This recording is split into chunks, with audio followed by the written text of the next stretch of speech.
Good morning, everyone. It's Louisa.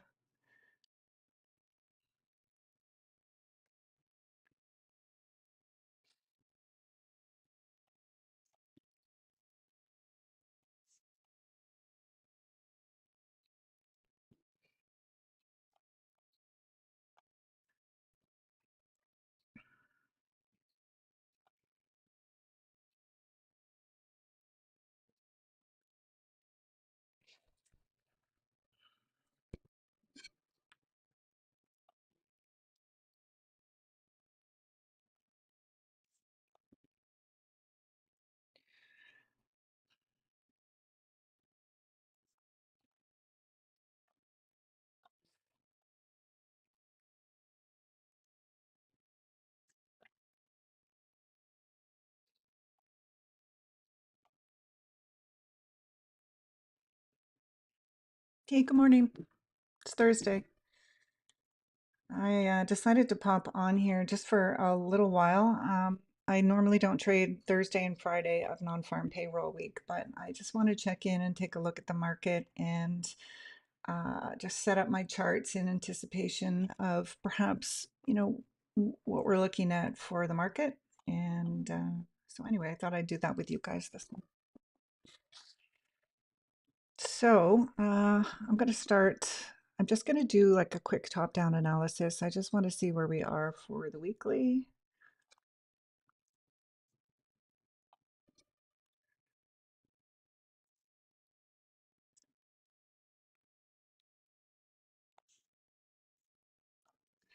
I'm on NQ, and we have been bearish, which we anticipated. So anyway, I'm going through. I'm just going to do a quick top-down analysis here. So we have broken below this sell side here and here, which we did last night, I believe. And so next, what we're looking at is, well, we'll see that more on the hourly, but we'll be looking at here for the next sell side and possibly down here, but that's a long way down. So price opened up this week. It came up and then it's been progressively moving down. So like I say, on the weekly, we've taken out this sell side here and this wick of this candle here. So our next weekly target will be here. And I'm just going to put that on my weekly for now. And this one as well. Just put this on the weekly. I'm going to take this off the minutes.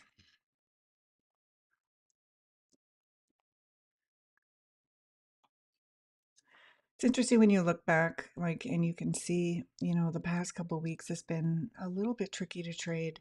We have small bodies with really long wicks, so price has really been moving pretty high and low simultaneously. Okay, so let's just go down to the daily.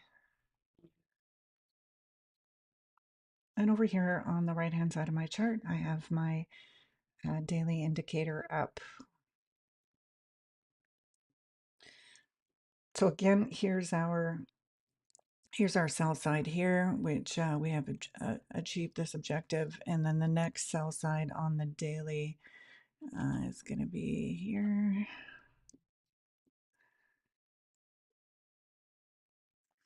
And I'm only going to put this, so this is daily, sell side daily. And I only want to see this on the higher time frame, so I'm not going to put that on the minutes, but I'll keep it on the daily and the hourly for now. And I also like to put the date, and that is November the 21st.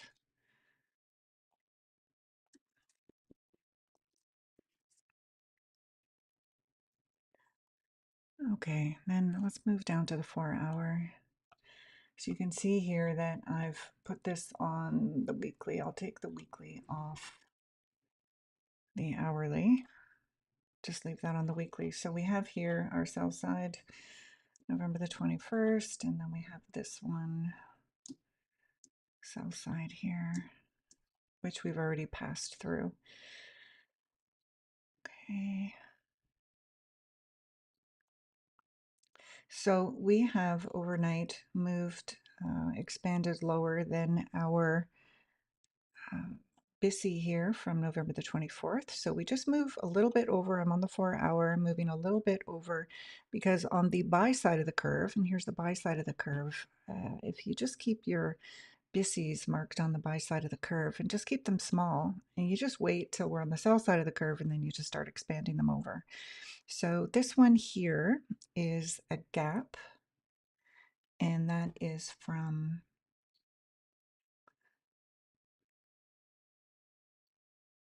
November the 21st.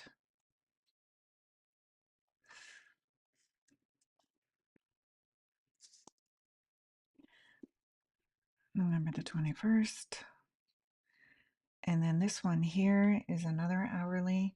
So all I'm doing now is just extending them over to the right side of my, to the sell side of the curve. So we've got the buy side of the curve, we've got the sell side of the curve, and all I'm doing is pulling them over like a staircase. And then we've got the sell side down here at November the 21st. So that's my 4-hour chart. Now these ones here, I'm just going to move these over because they're no longer relevant, and I don't really want to have them on my chart when they're not so relevant. And this one will just pull over. This is the daily. I'll keep that on there for now.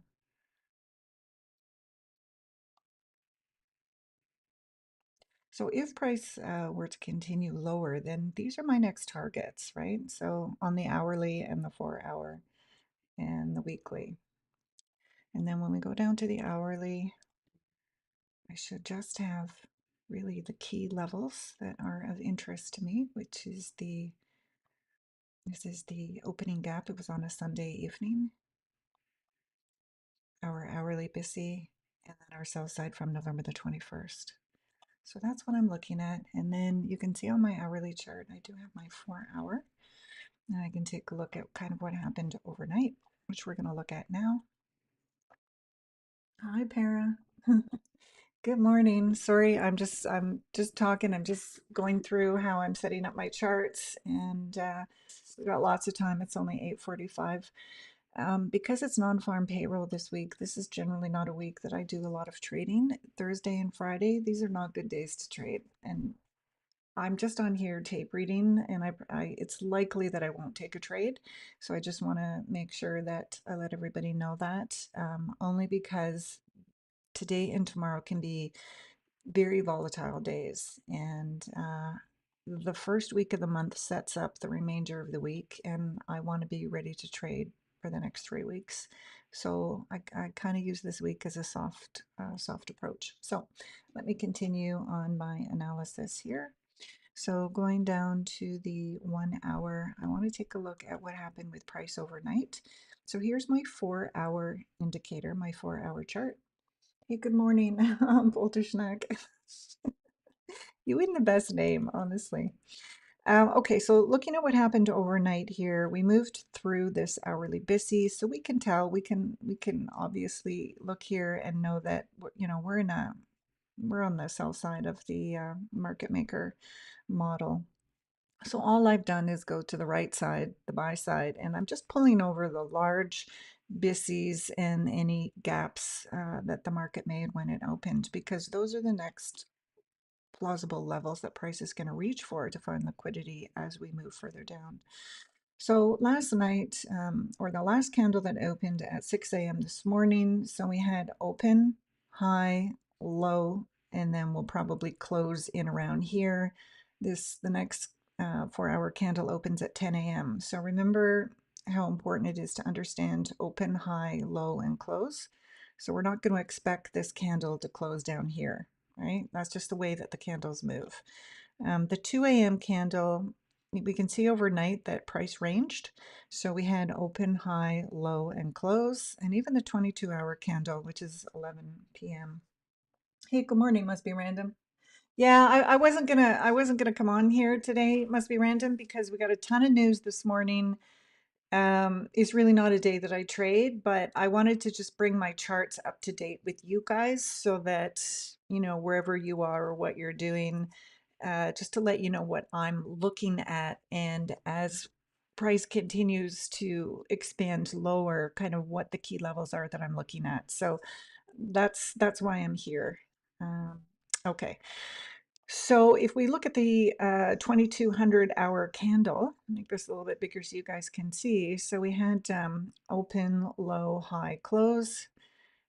So we took out the low of 1800 hours and then we moved higher. And so open, low, high, and then close. And then starting at 2 a.m., just price started to move down. Now we made the low uh, closer to 6 a.m. this morning, which is right here. We took out previous day low, which is yesterday's low. We've moved below our first targeted sell side here. And this is an area that IPTA has been repricing to numerous times. Now, uh, if we just look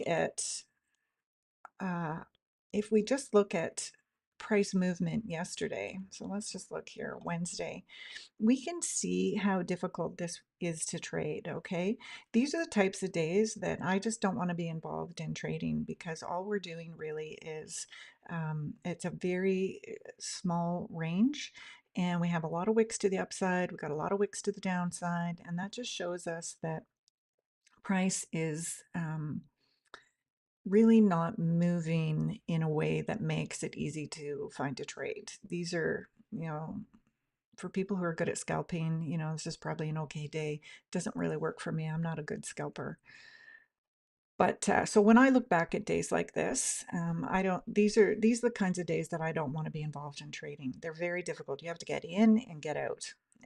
Compared with, say, like Tuesday, where we have this really nice expansion, right? We have accumulation, manipulation, expansion. Even Wednesday, the beginning, the morning, we have accumulation, manipulation, distribution. So these are the days that are way more fun to trade because they're easier to trade. If we look at last Wednesday, right, we have accumulation, manipulation, we have more accumulation, manipulation, distribution back into this nice SIBI and then a sell-off. So these days are predictable. These days are way more predictable to trade. But this type of day, this for me is no bueno. That's all I'm going to say. Hi, Levere. Yeah, you got a good handle on the market, Levere. The I told you so. That's all right. Sometimes we get it, sometimes we don't, but that's all right. It's all part of the fun. So Levere, I was just saying that it's likely I'm not going to be taking a trade today, but I just wanted to come on and update my charts with you guys. So looking at the left-hand side of the curve, which is the buy side of the curve, I've just pulled over these BISIs. This is a gap. This was a Sunday night gap when price opened and gapped up. So all I've done is just pull these over because as price drops, we're going to be moving into these BISIs, which now become inverted fair value gaps. And I'm just going to be following to see if these BISIs or inverted fair value gaps hold price. In other words, they act as support, or if price moves right through them and then they become resistance. And then looking at the next sell side, the major sell side here, which is from November. November the 21st. And then the one that's below that, I've got it on here twice, and that is from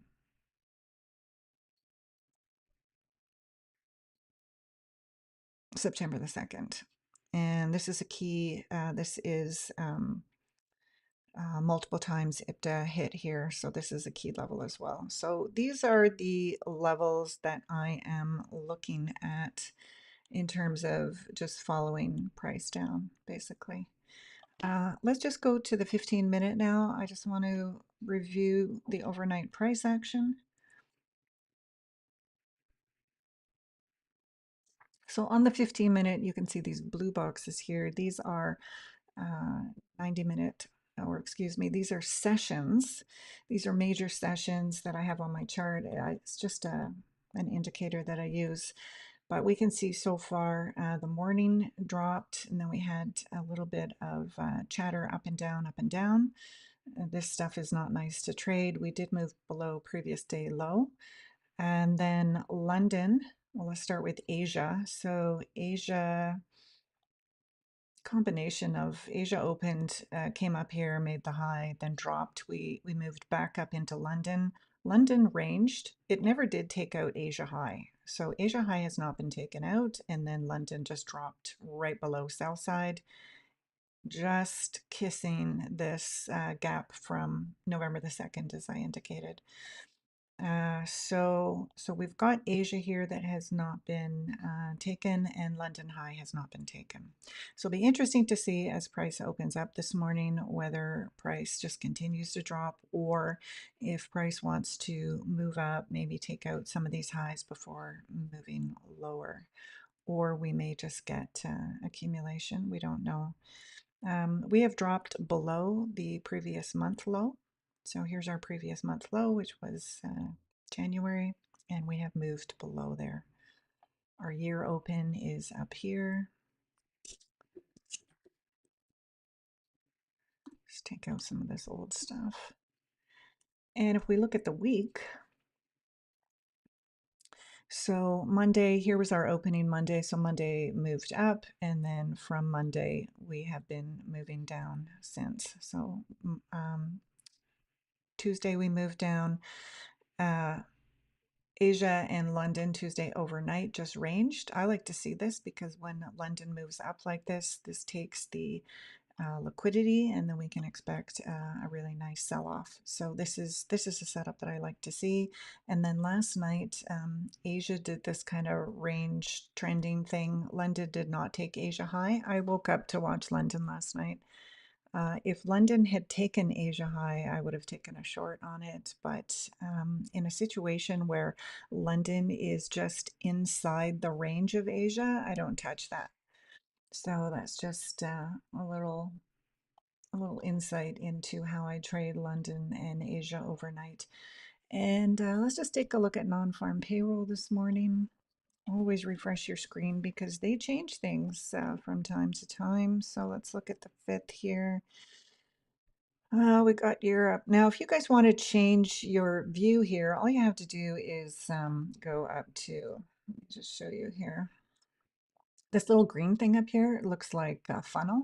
You click on this, and then you can click out of, like, I don't want to see Canadian news right now. I do like to see Euro, GBP, and USD. So just uncheck what you don't want to see and then click Apply Filter. And then you can see that that simplifies your view down here. So I like to see GBP and Euro, especially because I'm trading London at least 3 nights a week. So I don't want to be caught unaware. So let's just take a look here. We have this morning, we had unemployment claims at 8:30. Let's just take a look. So previous month was 209,000. The forecasted was 212,000. Whoa, it came in at 231,000. So what does that really mean? Well, for unemployment, it means that the federal government anticipated that 212,000 people would file or claim unemployment claims, which means they're losing their job. But in actual fact, more lost their job than was forecasted. So we have 231,000 here. So that's good for the Fed, bad for the economy. Now we've got ECB press conference, and that's in the euro. I'm not worried about that. 10 a.m. we have JOLTS job opening. So you can just click here for more information. Release date delayed by 2 days. Yeah, remember we were supposed to have that on Tuesday, and it was delayed. So we're going to see that at 10 a.m. this morning. And then we have Trump speaking tonight. So just be aware, whoever, if you're trading, for whatever reason, if you're trading Asia or whatever, just remember that Trump is speaking tonight. So this is good to check if you're trading overnight. And then tomorrow we've got prelim of consumer sentiment, and then prelim of inflation expectations. I do not trade Friday of non-farm payroll week ever. There are better days to trade. And so, anyway, so there we go. So, we'll take a look at Jolt's job openings at 10 a.m. And okay, so these are overnights. On the 15-minute, it's really nice to be able to see from week to week what happened with Asia. And it's nice to follow what happens with Asia and London because it really does set us up for either a continuation or a reversal. But when we're clearly in the sell side of the market, we're most likely having a continuation. So you can see it's kind of interesting if you go back on your chart and you look at Asia. When we have Asia that ranges kind of nicely, London takes the high and then we get this fall. Next, Asia ranges a little bit. London comes up, takes Asia high. What do we get? A nice fall. Yesterday or last night, Asia ranged a little bit, but London did not take this high, but still gave us a little bit of a fall. So if you're interested in trading London overnight, this is how I trade London. I'm looking for London to take the high of Asia when we are on the sell side of the curve. When we're on the buy side of the curve, I'm looking for the opposite. I'm looking for Asia to range and I'm looking for London to move lower, take out the low, and then move high. So that's how I trade overnight. That's a simplified version of how I trade overnight. What else is happening here? NFP moved to next week. Well, it looks like NFP is today and tomorrow. Good morning, must be random. Yep. Okay, so that's let's just move down to the 5 minutes. I won't go any lower than the 5 minutes. Maybe at opening, I'll take a look at the first presented fair value gap. But as I say, I'm not taking a trade today. And let's just put on here our 10 o'clock news, just so we don't forget. There we go.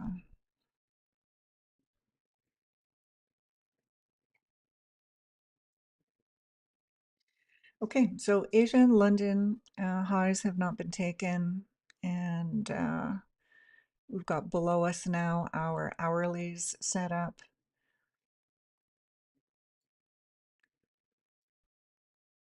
And and that's it. That's pretty much it. Let's take a look at indices, and I'm looking at them on the 1 hour. Let's take a look and see where SMTs are. So over here we've got YM, and here in the middle we've got NQ. So NQ is looking bearish, as we know. We've got ES here on the left, and we've got SMTs here that are looking the same, and we have a divergence with the Dow Jones.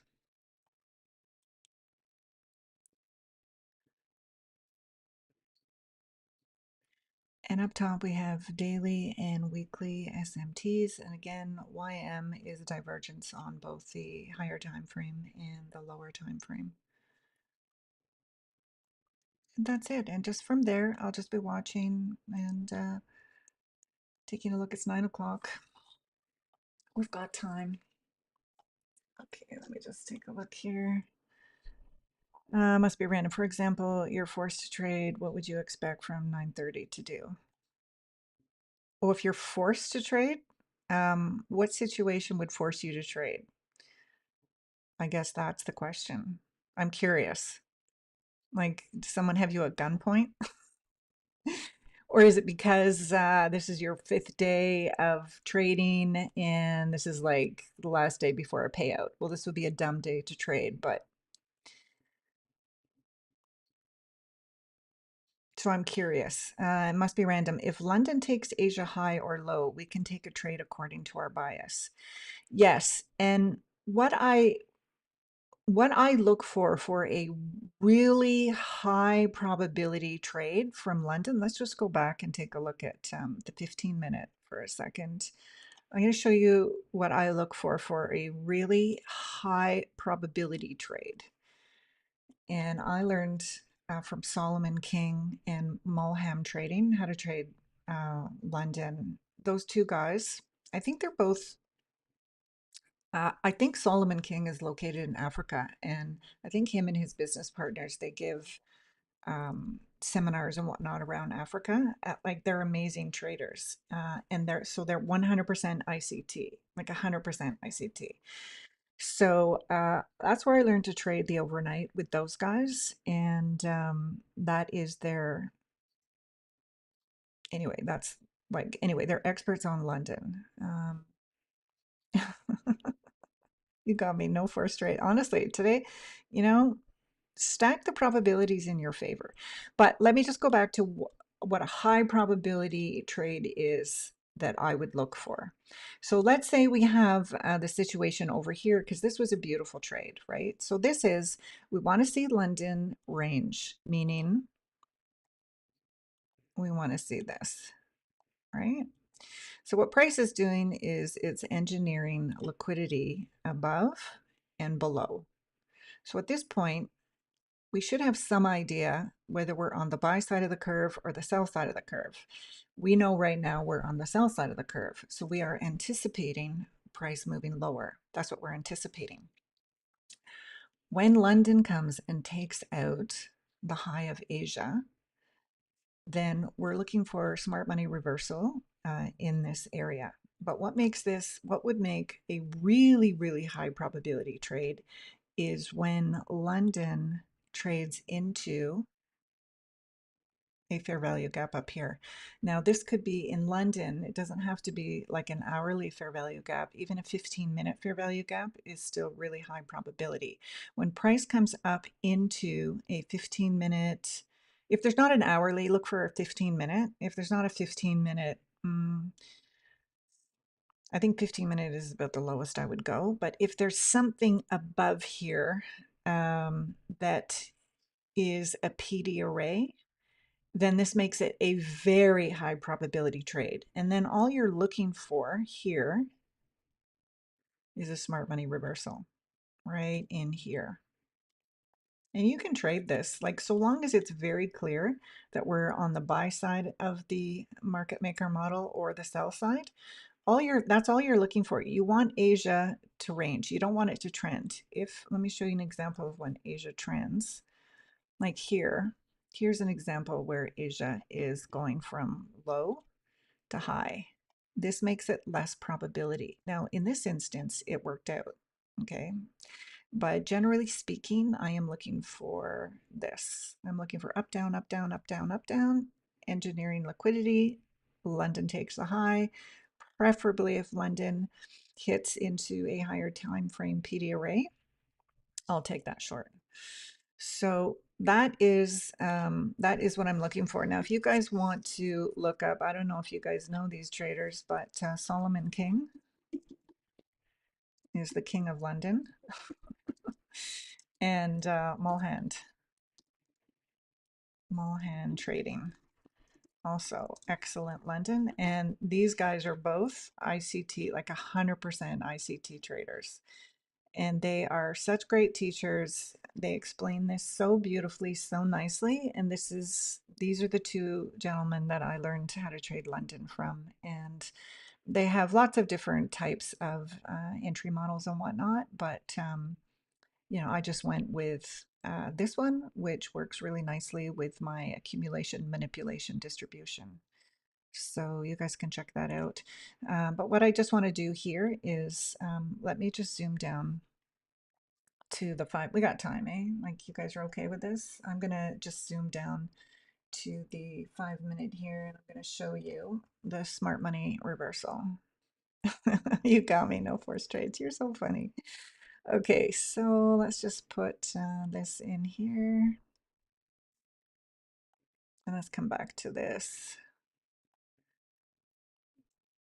Okay, I think this is the one that I took for 250 points. But it could have been this one as well. Like these were both 2 nights in a row, the exact same setup, right? Like exact same setup. The other thing that I want to share is that manipulation in London is after 2:30 a.m. It's between 2:30 and 4:15 approximately. I mean, it's never going to be 100%, but it's not going to be before 2:30. If it's before 2:30, it's probably a false like a false high, and just wait till after 2:30, wait for the macro. But I learned that from Solomon King. So let's just jump into like the 5 minute, and we'll look at that. We'll look for the entry model, the smart money reversal. This is, yeah, I think this is the one that I took for the 250 points. And this is on the 5 minute, but you can also go down to the 2 minute to get an earlier entry. But let's just take a look at this. So time-wise, 255. Okay, that's what we're looking for. We're looking for anything after 2:30. So 255, price comes up, takes out Asia high, and then we're looking for our smart money reversal. So we have uh, the wick high here. Now, I don't see a fair value gap, but anyway, I'm just telling you that if there was a higher time frame fair value gap that price jumps into, that makes it a very high probability trade, and I would take that every single time. So I think the trade that I took was we made a fair value gap right here, and that would be a SIBI. We have a inverted fair value gap right here. Make that inverted fair value gap. So now we have our swing high. We have a fair value gap and a inverted fair value gap that are overlapping each other. We have a breaker block. I'll just put the breaker block in. So we have a low, low, high, low. Change in the state of delivery is what we need. So if this candle here made the high, then our change in the state of delivery is right here. Change in the state of delivery, change in the state of delivery, and boom, Bob's your uncle. Let's say that, so let's see what time this was. This was 3:10. So price came down, then came right back up. Now let's just say that you didn't take this entry right here. I think I did take this entry, but I could have taken the next entry. Just wait for price to come back up into this fair value gap here. That's your entry here. And let's just say that you didn't take that one either. You wanted like double, double, double confirmation. Well, just look for the next fair value gap. So here we go. Here's the next fair value gap, next SIBI, and wait for price to come back into it. You take your entry. Now in this particular case, let's just see what time that was. That was at 3:45. Now you could have exited here, which would be a logical exit, okay? Let's just talk stop loss for a second. So stop loss is above here, or let's just put this in. Here's your stop loss, is above the swing high, okay? Stop loss is above the swing high, or if you want to be a little more conservative, you could put your stop loss above this inverted fair value gap. I'd give it a little bit more room. Oops. I'd give it a little bit more room. And then because these candles are dropping very nice and quickly, we should not see price come higher than the consequent encroachment of the next fair value gap. Okay, so a logical exit is here, the low of Asia. That would be a logical first exit. So your terminus or take profit would be here, and then I would leave a runner. Now in this case, the runner would come all the way back up to this fair value gap and then drop all the way off. So what you could do is exit here, and then when price comes back up into this busy, you could just re-enter the trade and then take it all the way down. Anyway, that's just I just wanted to show you guys how I trade London and Asia, what I'm looking for, and how the smart money reversals work the exact same way. I'm looking for the exact same reversals. And then I just find in London overnight, trades take a little bit longer. Sometimes trades take a little bit longer. Sometimes they move hella fast, which is, sometimes a bit of a surprise to me. But Anyway, so that's if we're on the south side of the curve, that's what I'm looking for. I'm looking for Asia to range, and then I'm looking for London to take the high, and then expecting to drop lower coming into New York open. And then with New York open, a continuation lower. That's what I'm looking for. Okay, so it's 9:12. Well, again, we're getting a ton of chop, and that's okay. Like I say, today and tomorrow are days that I don't trade. So yeah, if you're interested in trading London, or if you're interested in just understanding more about London and how it sets up the New York AM session, um, you really get a good idea of what price is wanting to show you. So those two guys, I'll go with Solomon King first and then Mulhan second.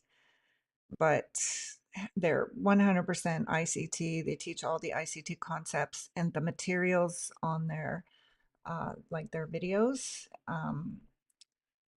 They're just they just have a nice way to teach, a very nice way to teach. And so anyway, I followed them for about 18 months, and once I learned how to trade London, I really haven't been back to their sites. But anyway, highly recommend those two guys.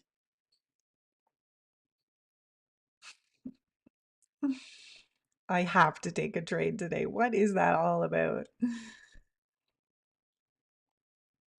You're being held hostage. I got up so early this morning to walk my dog. And then, like, I mean, like, really early, right? Like 5:30 I was up. And then I thought, okay, well, I've already been out hiking. It's minus 18 degrees. And then I was walking back and I thought, okay, you know what? Let's just take a look at the charts. Let's just bring ourselves up to speed here on what's happening, and then we'll be ready for like next week. So you guys do you, but just know that I'll be tape reading. But okay, so let's just take a peek at indices again. Because we took out the previous day low and the previous month low. Anyway, it'll be interesting. It'll be interesting to see. And then I want to see the reaction from 10 a.m. The other thing that I'm always looking at on my chart, always, is midnight. Midnight is the open of the opening candle. So if we subscribe to the concept of open high low close or open low high close, the 12 midnight is extremely important. So we can see here that this is our midnight open, and this is the candle right here, this candle here, this black candle here. So price came down, then price came up. So if we believe that price is going to go lower today, then at midnight and around midnight, we should have a open, high, low close. That's what our daily candle should look like. Open, high, low close, if we believe that price is going to go lower. So how do we use this information? Well, while I'm watching London, I'm watching midnight, right? So London is after 2:30. I'm looking for manipulation after 2:30. And if that midnight candle, if I am bearish, then the midnight candle should be open. So we opened here, high, low, and then we should close somewhere higher than the low, right? So that's how the midnight is super, super important to me. And when we have a day where midnight price action just keeps going a little bit above midnight, a little bit below, a little bit above, a little bit below, a little bit above. That's the market ranging, and it's doing nothing. So if you have trouble figuring out whether the market is ranging, look for that midnight and look what price is doing above and below it, because a nice candle should look like this 6 a.m. candle here, right? So this is an open. And we know it opens because see this black horizontal line here? That's where the candle opens. So open, high, low, and it's going to close somewhere here. I mean, it could burst down below, but the concept is open, high, low, close. And then I want to see how the 10 o'clock candle opens. And again, we've got news, so there's going to be manipulation, some type of manipulation. So last night we can see in anticipation of the 10 a.m. news that this is what price did overnight, right? This is basically what price has done overnight. It's ranged. So it's building liquidity above and below, and then we're going to wait for manipulation this morning. Again, it's going to be manipulated because of news. This is why I don't trust a Thursday of non-farm payroll. And then we will see which way price wants to go to take out liquidity. Anyway, those are my musings for this morning. Give me some feedback here, guys. It must be random. There are 3 important opening prices: 12, midnight, 8:30, and 9:30. We expect from all of them to manipulate, right? Manipulation is fractal. So you can find a manipulation on the 1-hour candle. So if you're a scalper, right? If you're a scalper, your time frames that you're using is probably 4-hour, 1 hour, and then 1 minute. So you're looking for manipulation on the hour. And then this candle here, I would switch to like the 1 hour. So let's just take a look at the 1 hour, right? Here's the 1 hour. So if I were scalping, I would be looking at these 1-hour candles. I'd be looking at the open and then looking for the manipulation. So open, high. Now the low on this candle was not very low, and then it closed. This hourly candle, the 9 a.m., is open, high, low, and then it's going to close somewhere in here. Really what we want a candle with distribution, right? We want to be entering on the wicks of the candles. Now sometimes it's not easy. It's not always easy, but you kind of like, you wait for the open, you kind of see which way the wick is going, and then you want to be on the distribution of that candle. So, you know, I don't think you're wrong. There must be random. I think it depends what kind of trader you are and what you're looking for. Um, for me, the AM session starts at 7 a.m. and between 7 to 9 a.m. sometimes there can be, a good setup if that's the time frame that you're trading. But when it comes to manipulation, it's fractal and it depends what time frame you're trading on. For me, the 4-hour candle is super important because I'm a day trader and I am looking to trade the distribution of the daily candle. That's what I'm looking for. So that's why the 4-hour candle is important to me.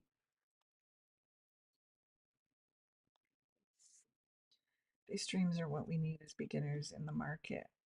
Let's stay by day and tell us how to walk on these uncharted territories. Well, you know what? I have stood on the shoulders of many, many good traders. And I've studied under a lot of them. I studied under the first trading programmer course that I took was Terry Iomi, and I think she has rated the #1 trading program in the world. And so I spent like a year. I learned how to trade stocks and options with her. And she is educated out of MIT University, and she's a magnificent trader. So I got great base training with her, and I traded options for a while. And then I was introduced to futures, and I was introduced to ICT, and I've spent 2 full-time studying ICT. I've studied all of his programs. And then what I did was I went to some of the traders that I think are tried and true traders, like Solomon King and Mulhand, to learn how to trade London and to understand how Asia and London feeds into the New York AM session. And then, of course, TJR, Scarface. Scarface grew up like pretty close to me, so I have like he's more of a scalper, but you know what I learned from Scarface? I learned how to read individual candle price action. And so, I think when you're figuring out what kind of trader you are, you can take pieces of different traders who are tried and true, and then create something that works for you. So I know that I'm not a good scalper, but Scarface, let me just put his name up here because he's an amazing trader and I trust him. He's a Canadian boy who grew up not too far from me, Scarface. You can always trust small town people, let me tell you.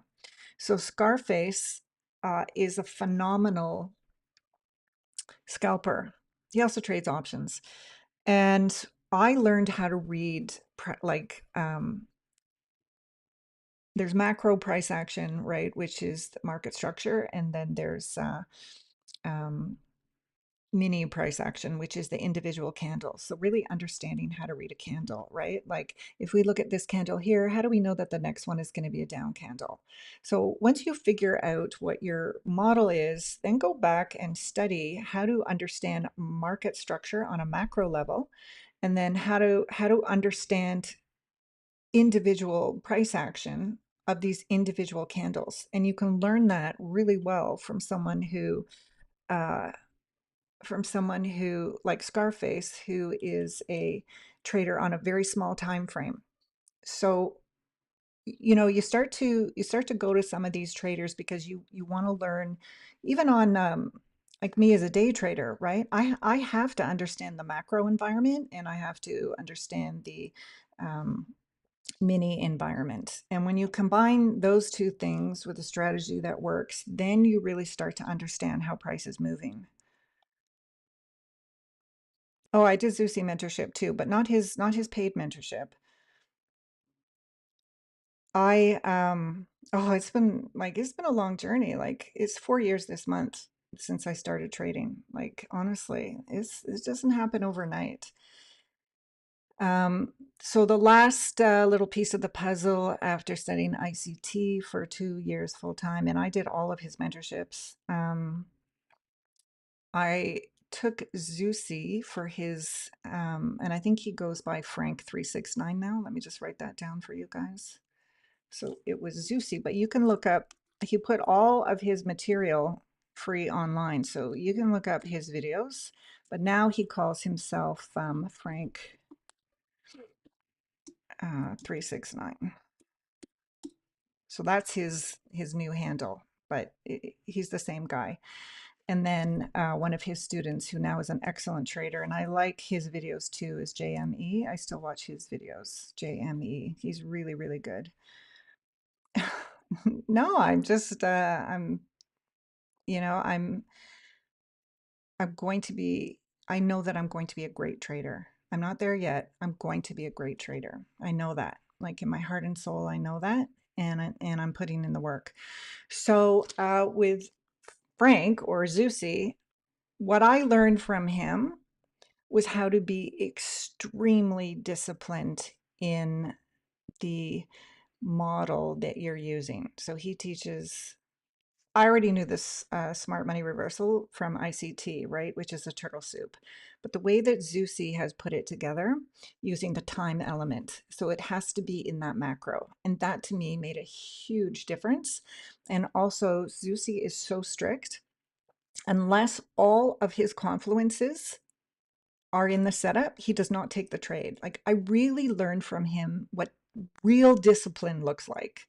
Like if he does not have that SMT and he has everything else, he's not taking the trade. Like, so I was lucky because when I finished my 3 months, he terminated the monthly mentorship, which I think is too bad because like I don't know, like just the way he taught was amazing. But he does have, I think you can still find him on Telegraph. And I think you can also look into he doesn't trade live, but he does, I think, daily on his trades. He does daily reviews and stuff. You can't find JME? You know what? I'm going to look for it and I'm going to put the link in the description of this video. I'll find it for you. JME. I like the way he teaches too. He's very, very strict. And I think that they helped me to understand that level of strictness. I was 927 here. I just want to watch the chart here. But, and I think when you're studying ICT, ICT gives you so much information, so many philosophies, you know, but Zeussy or JME, they said, okay, you're going to take these 5 things, you're going to put them together, and these are the only 5 things that you're going to have as confluence, and this is the model, and you're going to trade it in the right time, and you're not going to look at anything else. And I think that's what I needed to hear. I needed to stop looking at 100 things from ICT, and I needed to say, this is my model. This is the only thing that I'm trading. So that's either a smart money reversal or a continuation. And those are the only things I trade. And since I tightened that up, I became the trader that I needed to be. So I think for everyone, you know, you're going to put the pieces together, but I highly recommend, if you're not a scalper, that go and take a look at Scarface and understand microeconomics, and then understand the macroeconomics from people like Mulhand. Um, you know, the other one that I like for micro is T-Trades. If you want to learn something, how price moves, how each candle moves, you can learn from him. And then, like I said, Mulhand and Scarface. And then, you know, I looked at TJR. He trades very similarly, right? He's looking for purge of liquidity in a major area. Then he's looking for change in the state of delivery. He's looking for that fair value gap, entry into the fair value gap, and then he takes the trade. That's exactly what his model is. And the other guy who we trade almost identical is Justin Weirlin. And I think he's a great trader. He trades exactly what I'm trading. He trades but he doesn't use the time. He doesn't use the macros. And with Zeussy, we have a few more confluences that we use. But Justin Weirland, that's exactly his model. So it's a purge on higher time frame liquidity, displacement, change in the state of delivery, price comes back up into the fair value gap, and you take the trade. And Justin Weirland is extremely disciplined in his model. Yeah. Yeah, I totally get it. It must be random. Like, you're left with 500 things that you learn from ICT, and then when you come to the chart, you're seeing all these things, right? And then there's no discipline to how you trade it. Yeah, TJR's boot camp. Yeah, I looked at all his videos too. But basically, he's trading. I'm finding that all the really good traders have these similar components. They are looking for a purge of higher time frame liquidity. They know the macro level, what is happening. Are we bullish or bearish? They understand the macroeconomics. They're looking for the purge, they're looking for displacement, then they're looking for that fair value gap, and then they're looking for price to come into it and then move away with uh, a point B, meaning what your terminus is, and terminus has to be a 2-to-1 or 3-to-1. All the good traders, that is their core setup. The difference for me with Zeussy was I'm only trading in macros now. And that made a huge difference because price is moving in macros, and then understanding power of 3, right? Accumulation, manipulation, distribution. So anyway, that's just a little bit of background on what I've studied and kind of where I am. And once I became very, very strict with my model, no fooling around, Life just got a lot better. Okay, so I'm going to find JME and put his video site in the description of this video. Oh, they're all free now. Yeah, no worries. I'll put Zeussy's on there too. You can either do his or do JME. I would say do JME because I like the way he teaches. I like both of them, but you can check out both of them and see like who you like better. But just do his videos and you will trade exactly like I'm trading.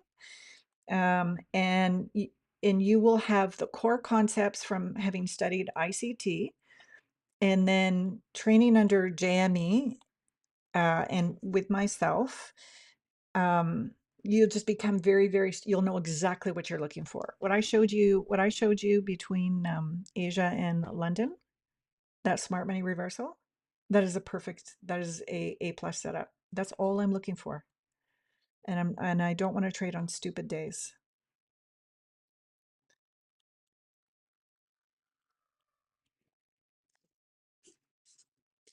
I'm just gonna finish my coffee here. And so here, I'm just on the 5 minutes here. So price has dipped into this orange box here. So that is the opening gap from November the 21st.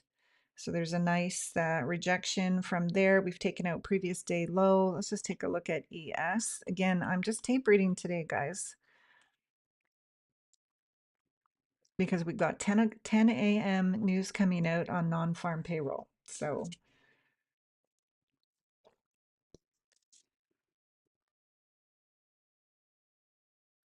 testing.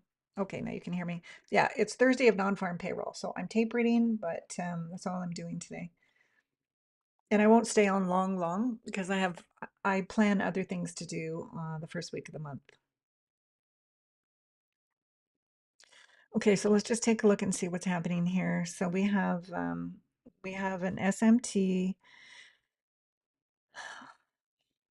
Well, it's not an SMT. It's on the it's the same SMT on the higher time frames. What do we have here? We've got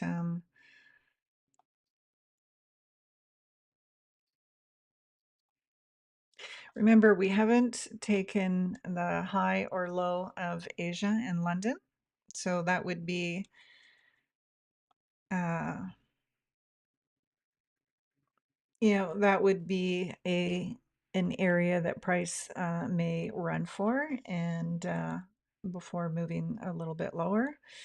This red line here, this was our sell side, which we went through last night, created the previous day low. Here's our Asia low, here's our London low. Here's our midnight. I always like to buy below midnight and sell above midnight. Again, I'm not doing anything because of 10 o'clock news. So I'm just tape reading here, guys.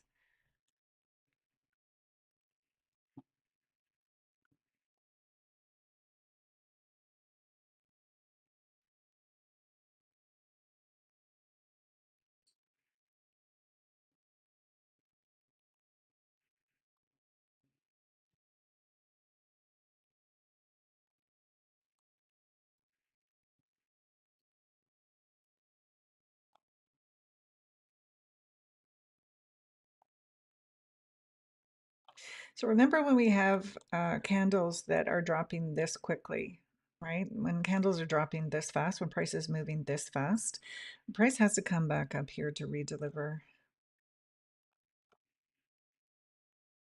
price fairly and equitably. So these are areas also that we could see price.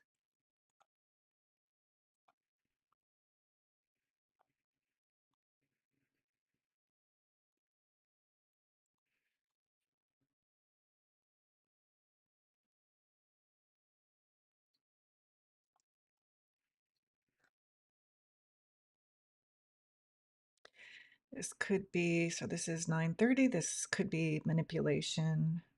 Let's just move down onto a lower time frame here.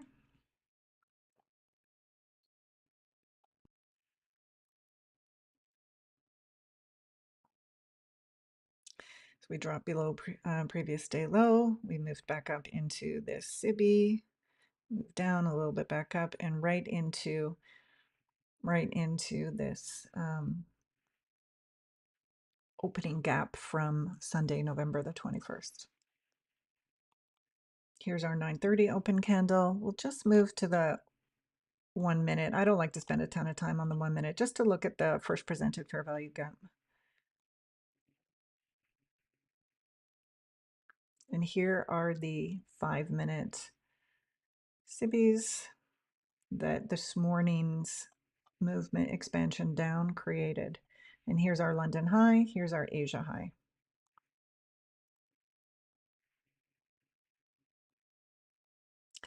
Now our macro is going to start at 9:45. This looks to be manipulation here, but we don't have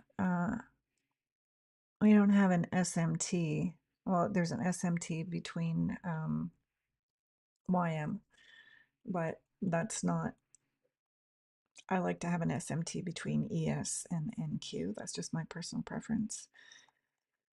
So let's see if price moves to take out Asia and London in the 9:45 to 10:15 macro. But just know when that 10 a.m. news comes out, we don't know what price is going to do.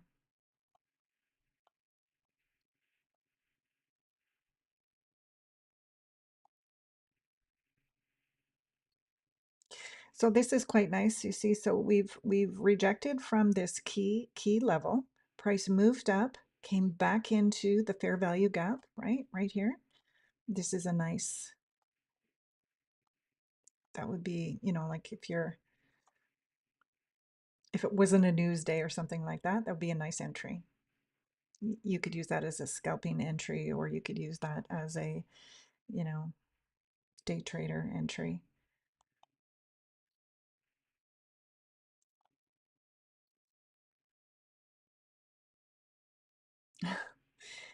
Um, I don't think you should ignore YM. Like YM is so we have I tell you, when you see all three of these indices moving in the same direction, you should get excited. Like that is again a high probability trade when all three are moving in the same direction. So I would say no, I don't think it's good to ignore those. I think the night that I took the 700-point trade, indices were all moving in the same direction. That is like a confluence that is, I'm always going to take that trade.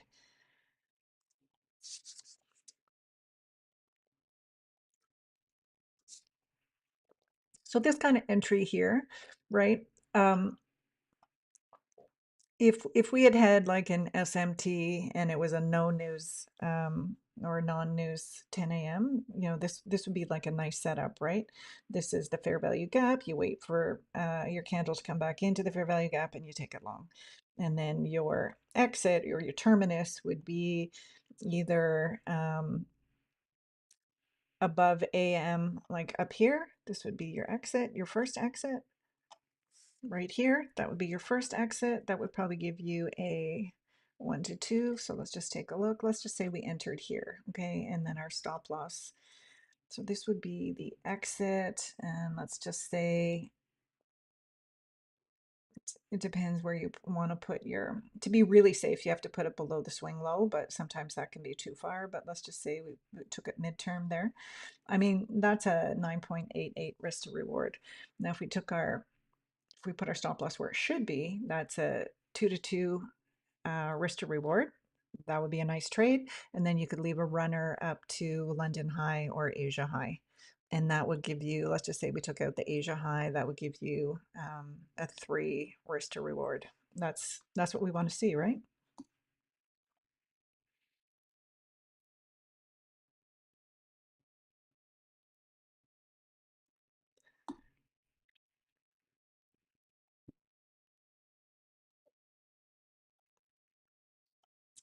Now you notice on the 1 minute here, If I were looking for a smart money reversal, I really want to see a nice inverted fair value gap in this leg. I really don't have one. I've got this one here. And then for breaker block, low, high, low, high. So we got a breaker, we got an inverted fair value gap, we got a fair value gap. And then this is the entry. But what we don't have is we don't have an SMT. Well, we have an SMT with YM. I'm just pointing out these things so that I just want to explain myself what I'm looking for when I see this type of movement. But the first thing is, what is the environment that we're trading in? What is the macro environment? Well, the macro environment is that we are on the sell side of the market. We're on a Thursday of non-farm payroll, and we have 10 a.m. news. So the environment for taking a trade is low probability for me. So I want a good environment. I want a high probability environment. And then I want to have my micro entry model. I want to have a high probability setup, like an A plus setup.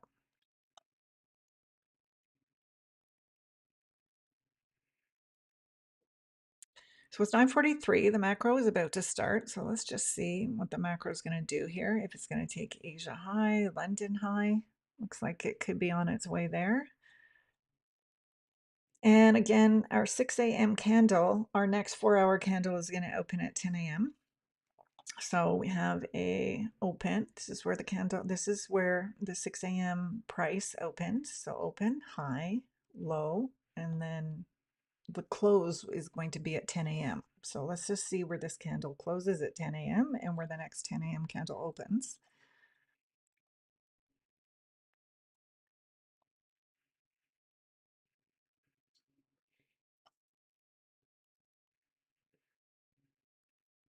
And we can see on the higher time frame, on the daily time frame, that price is in a bearish. Yeah, I think we can all agree that price is bearish and we're on the sell side of the market maker model.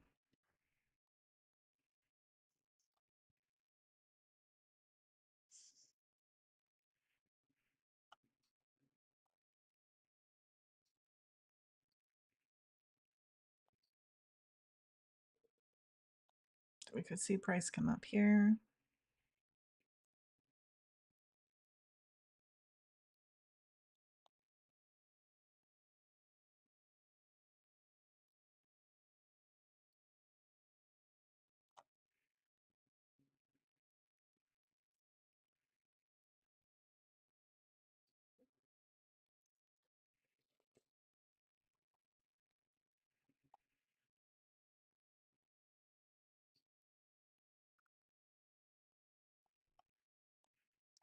Remember this red line here? This is the sell side, right? Let's just go to the weekly.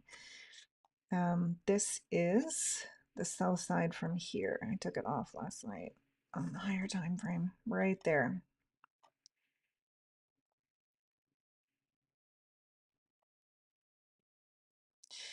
And that is December 18th.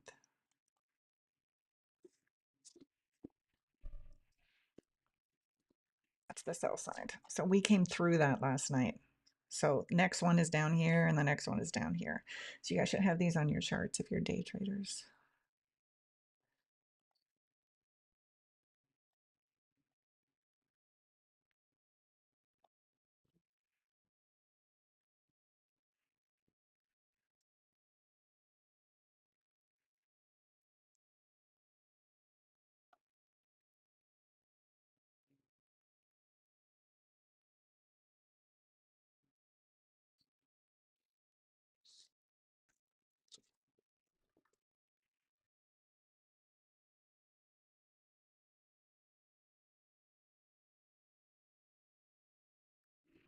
Sun is shining so brightly today. Anytime it gets really, really cold, the sun shines, which is pretty nice. Like it's minus 18 this morning, but it's bright sunshine. It's so beautiful. You have to wear sunglasses up here in Canada because the sun reflects off the snow and then it's hard to see. So you have to wear sunglasses outside. But when we get a ton of snow, usually the temperature warms up a bit, like, somewhere between -5 to -10. We get snow in that range. But once it gets really cold, like, -18 to -30, the sun usually shines. It's like God gives us the beauty of the sunshine, but freezing cold, or gorgeous snow and warmer temperatures. So funny.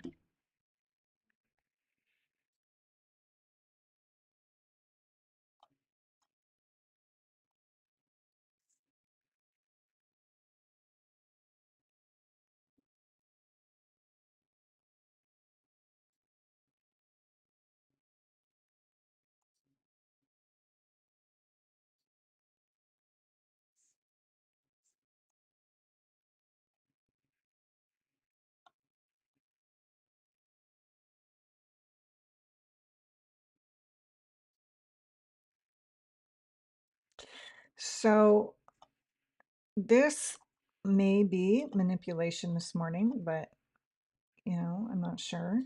This could be manipulation. So accumulation, manipulation, distribution. If we have a day, you can have a bullish day on the sell side of a market maker model, right? Like you'll get that. It doesn't mean every day is going to be bearish. Sometimes we have pullbacks. But it'll be interesting to see. So we've tapped or kissed into this 5-minute SIBI.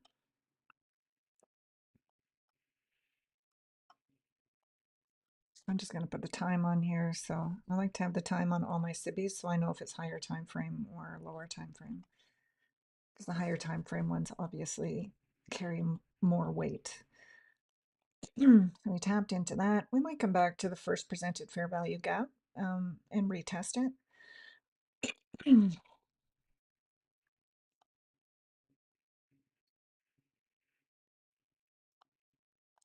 So here we are Thursday. We've taken out Wednesday low. So again, we knew that because here's previous day low, but we were also below Monday, Tuesday. We're at the low of the week, right?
So again, if we didn't have that 10 a.m. news, this is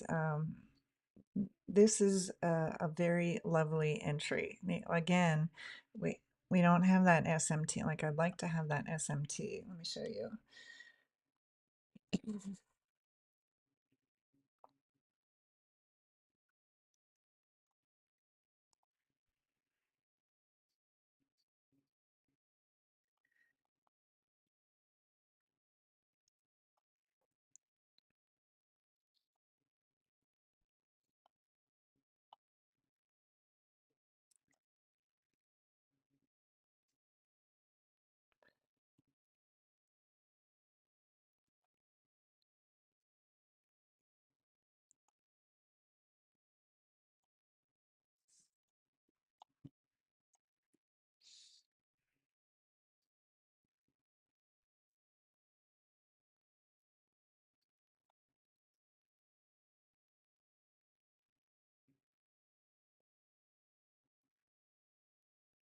This is like ideal model, right?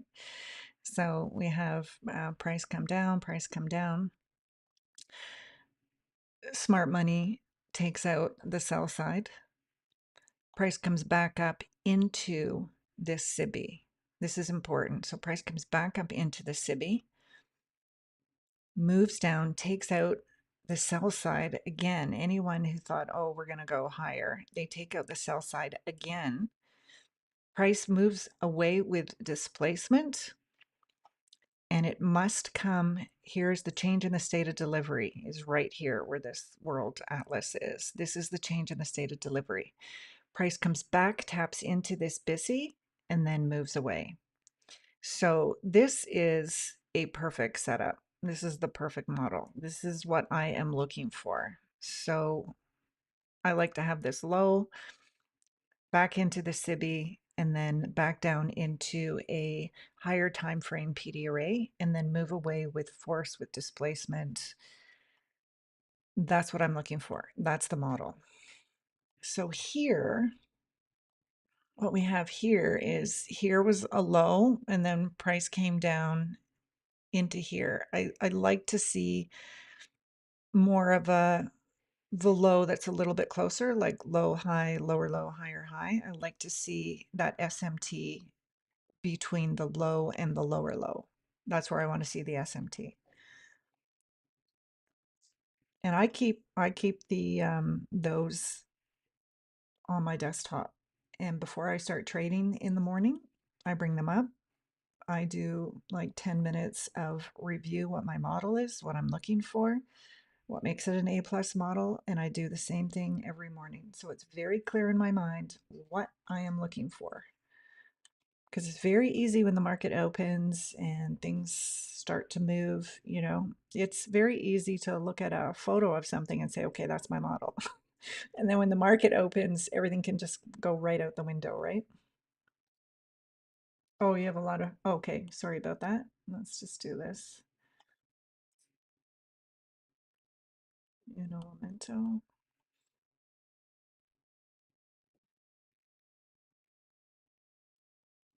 Is that better?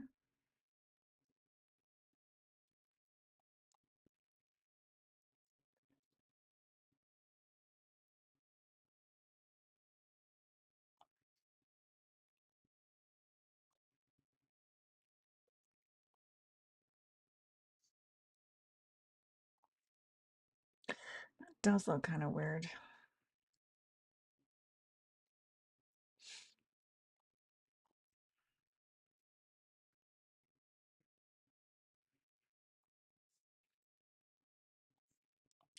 So we're 5 minutes off from news.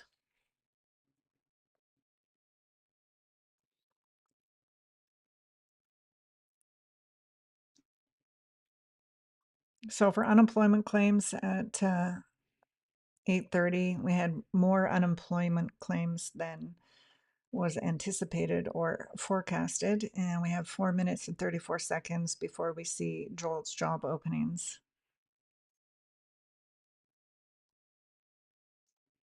Let's see how that affects the market.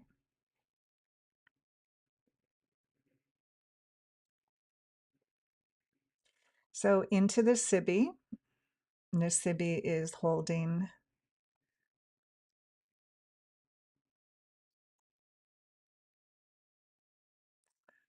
resistance, so to speak, but price gets nervous just ahead of price release. So let's see what happens here.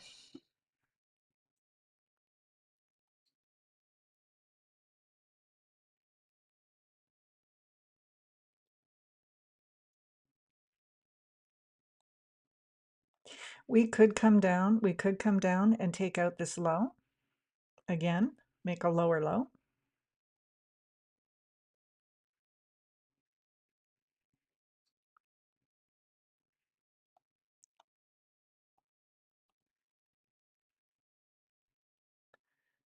YM looks like starting to come to the same party.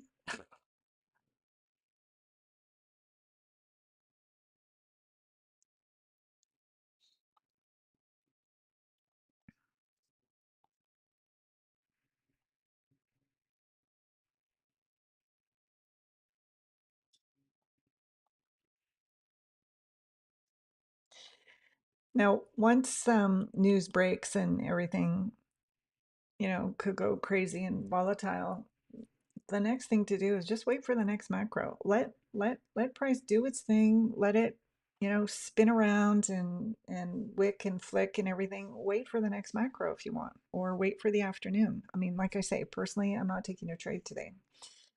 Uh, but if you're in your sim or whatever and you want to, practice the smart money reversals or the manipulation,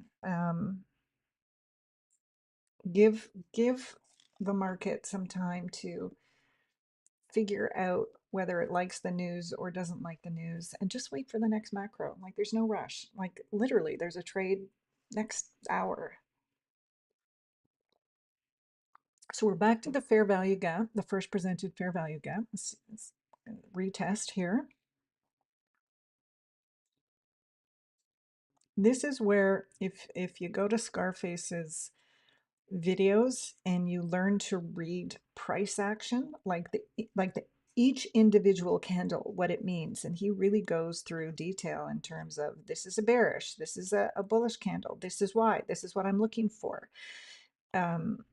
You will learn how to read price like a pro on a micro level.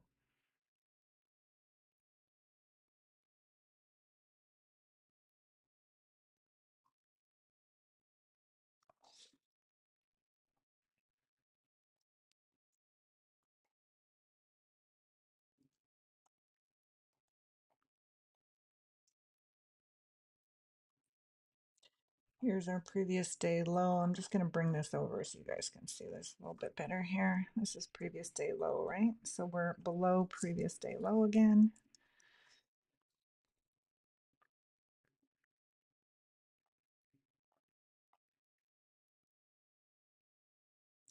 Back into this inverted fair value gap.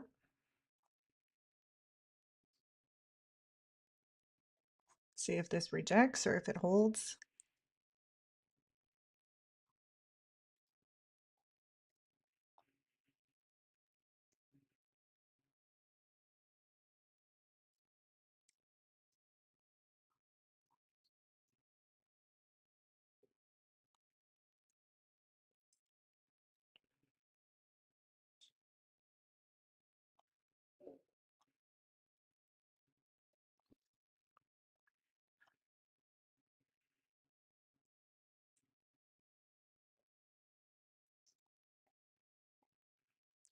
Okay, 10 a.m. candle has opened. News is out. I just want to quickly take a look, sorry guys, I want to see what the figure is.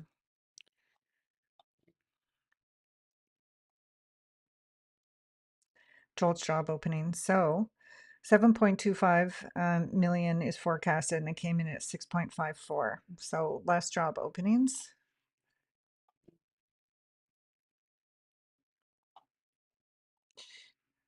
So let's let the chaos play out here. I'm going to take this 10 a.m. vertical line off. We could come down and take out this low.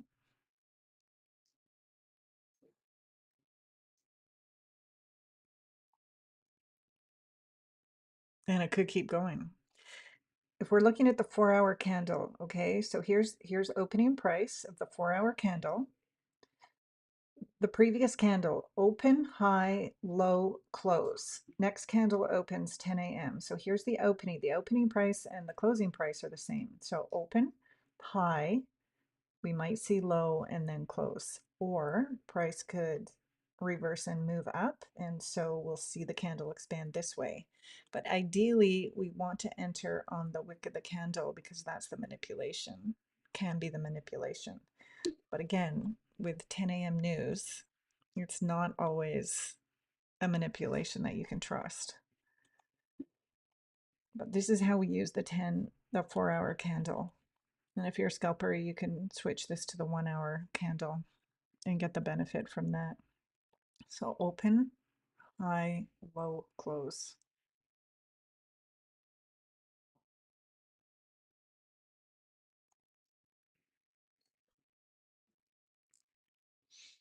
See if it takes out this swing low. And let's see if this gap from November the 21st holds.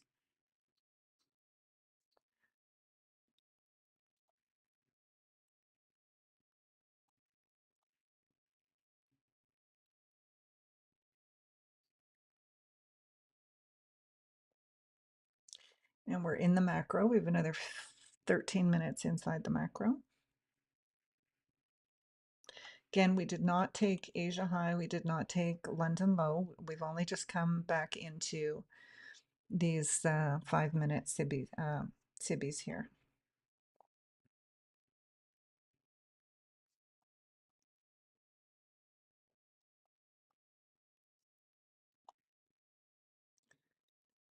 We have all three indices looking to be in sync together. That's on the hourly.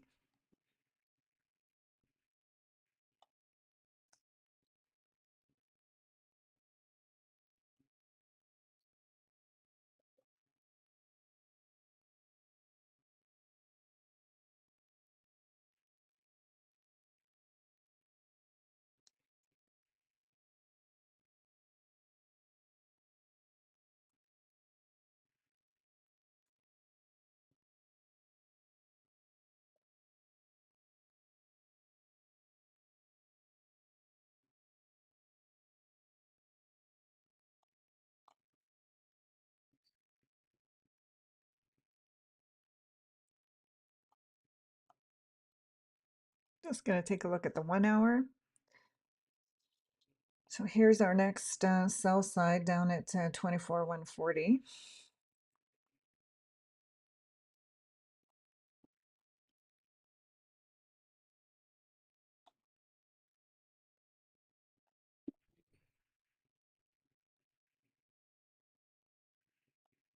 And I want to see this on my minute now. So I'm going to check that box. And then when we go back to our minute, there it is.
We have an SMT between ES. See how ES made a lower low and NQ did not make a lower low.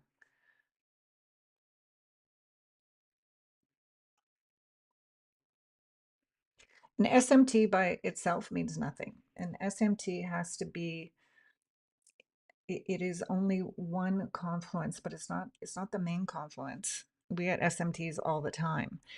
The change in the state of delivery has to come first in smart money reversal.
You notice my gray boxes here. This is AM1, so it starts at 7 a.m. and goes for 90 minutes. And then my next box starts at 8:30 and goes till 10 a.m. And then we've just started the third 90-minute cycle of the third box.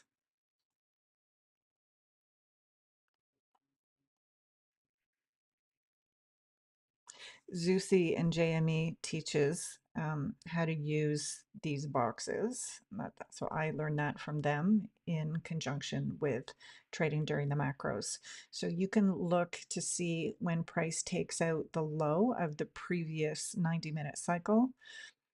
So this has swept this 90-minute cycle. So it will be interesting to see if in the third macro, in the third box or 90-minute cycle if this becomes distribution. So we can think about accumulation, manipulation, and distribution in the third box.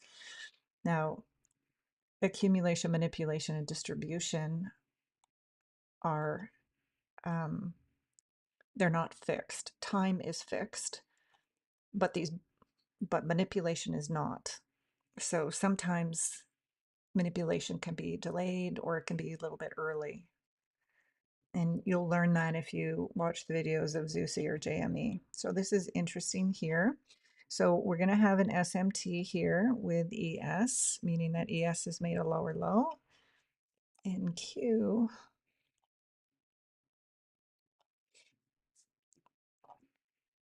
just touched below, just wicked.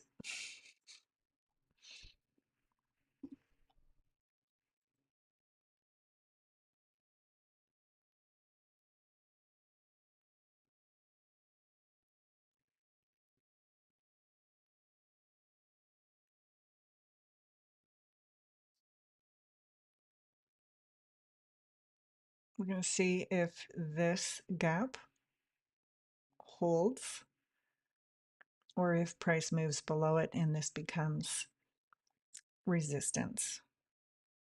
So we'll see if this is going to be act as support and have a nice SMT. We would need to see change in the state of delivery first.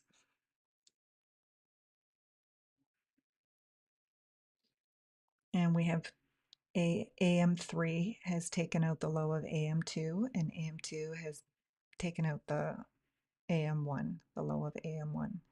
We're very bearish right now, and I've got my eye on this 4-hour candle. So open, high, low.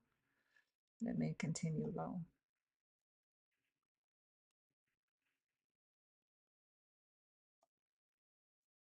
Our first macro, or our 9:45 to 10:15 macro, is about to draw to a conclusion.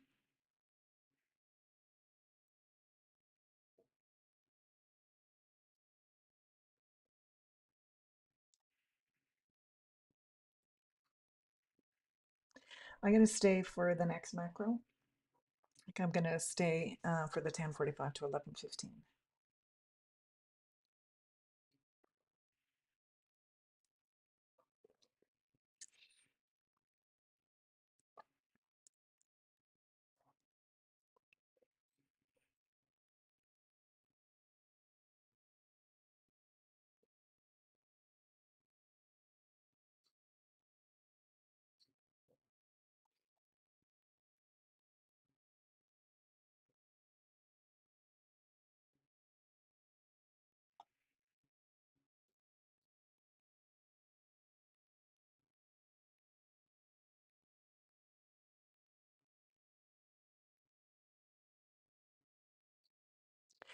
Notice how the candles are very small.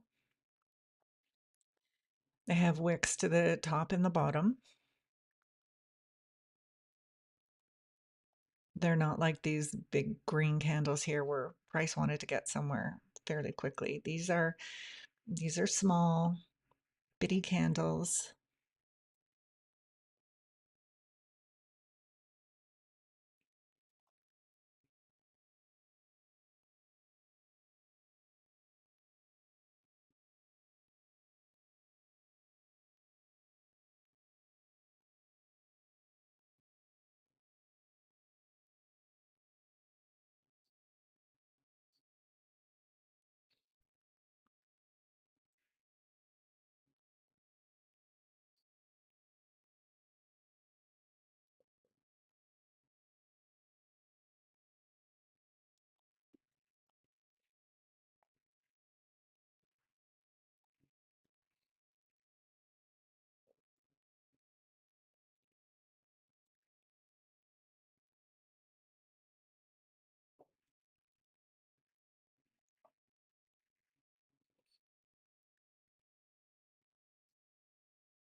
Could be moving for sell side here.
Retracement back into this gap and notice where the candle wicked to, right here.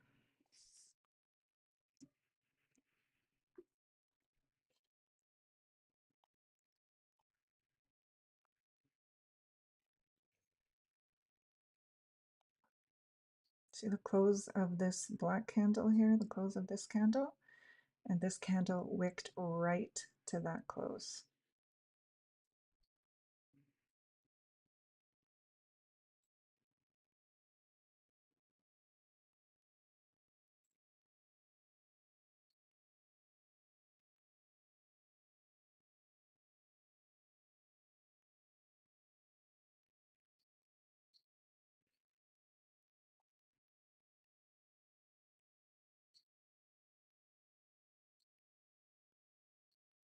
If you're a scalper, this type of movement, this when you're studying microeconomics, that's that's an entry for a trade, and then you would take your profit down here. I'm not saying take a trade. That's not what I'm saying. I'm saying if you're a scalper, that this is a model in and of itself. And that is a short position. You'll learn this on Scarface, and his stop would be mostly there, and then you take it down to here, give you like a 4.5, 4.6 risk to reward.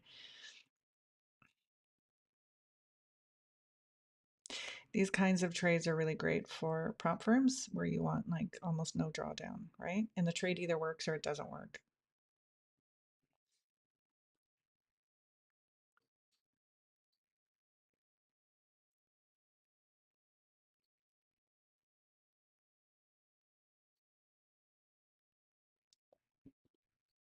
But Scarface, like if that's, to learn about microeconomics, I learned a ton from him.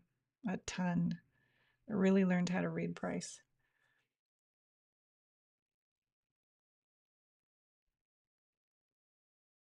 And when you get a rejection candle like this one, right? I know he would say like this is a balanced price range, right? Candle has wicked away, rejected from this area, and then you take the trade and you put your take profit down here.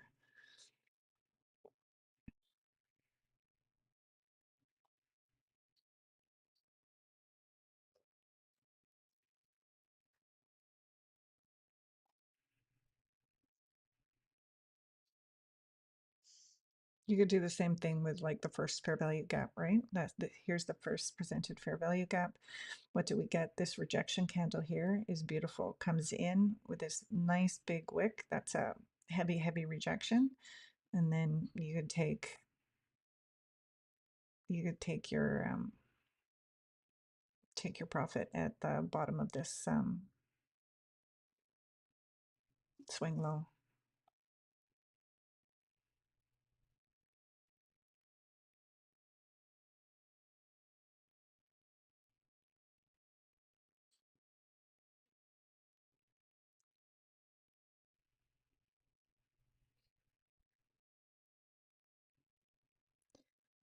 I think Scarface has a mentorship. And the thing about Scarface, like I said, he's a small town boy that grew up not too far from where I live. I live in the middle of nowhere, and he lived in the middle of nowhere too. So there's something about like small town folk. I trust small town folk. And he lives in Toronto now, but I think he does have a mentorship. I don't know what the cost is, but his videos are excellent. And like I say, if you want to learn about microeconomics, and then just choose one model of his. Like don't do the ICT thing and learn 60 different models. Learn one model from him and what you will learn from what each candle means. And then like he has 5-minute opening range gap, he has a 10-minute opening range gap. Like he has quite a few. But the thing is, watch some of his videos and then go to your charts and start looking on the 1 minute or even the 5 minute and understand where price is going and why, and a rejection candle, what that means in an environment, in the macro environment. In other words, if you just take his model and use it as a plug and play, it won't work. You have to understand the macro environment. We know we're short, right? We're on the sell side of the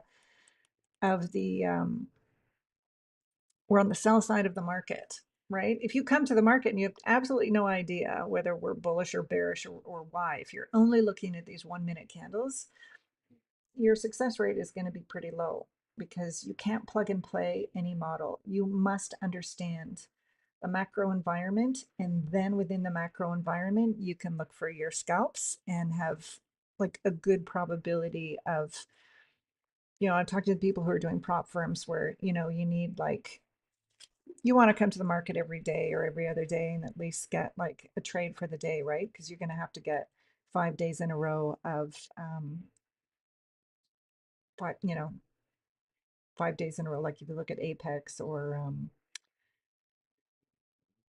anyway, you know what I'm talking about. I know a lot of you guys trade prop firms, and so you need to hit those 5 consecutive days, right? So something like studying Scarface, you'll learn a ton. The guy is good. The guy is really, really good. And what I really love about him is he grew up like dirt poor. I mean, dirt poor. If you watch his video on where he came from,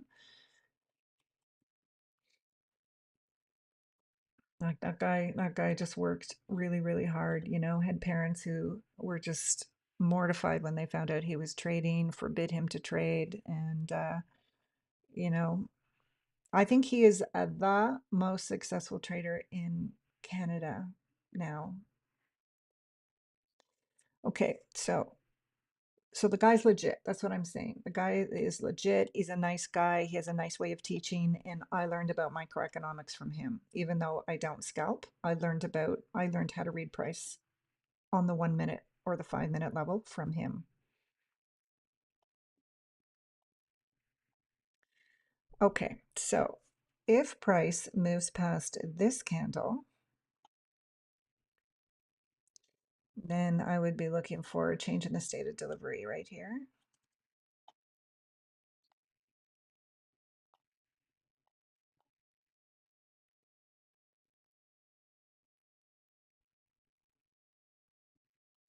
But we are below this gap, so I'm still bearish. See how price came back up right to this level again? Let's just put this right here. Whoops. Let's put this right here. So that's another, if you're scalping, that's another entry for a short. And I'm not suggesting that you trade. I'm not giving any suggestions on trading. I don't teach trading. I'm an ICT student. This is for entertainment purposes only, and I'm tape reading. Now, with Scarface, he doesn't discuss time or macros, okay? That is a JME Zeussy thing. So, but you as an individual, you have to come up with your own model, just one. Just get really good at one model, right? Get really, really good at one model. And when you get really, really good at one model, then you could introduce to yourself another model. Here we have an SMT, but doesn't mean anything because well, for a smart money reversal, I would want to see change in the state of delivery, and we are way far away from that. But we could be changing the state of delivery down here to the downside with an SMT. But I like this better. I would want to be changing the state of delivery. This is our lowest low. So see this candle here? That's our lowest low so far. So we look at the range of black candles leading up to that. That's the change of state of delivery right here. But we've dropped below this gap. So that's showing that price is bearish. But if we get above this change in the state of delivery, if we have a nice fair value gap, if we have some big candles, and we start moving into the next macro, which is at 1045, that could be interesting.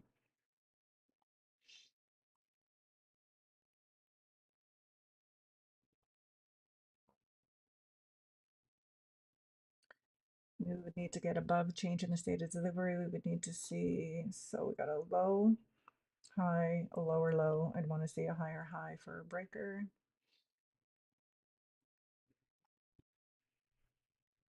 But again, we're very bearish, so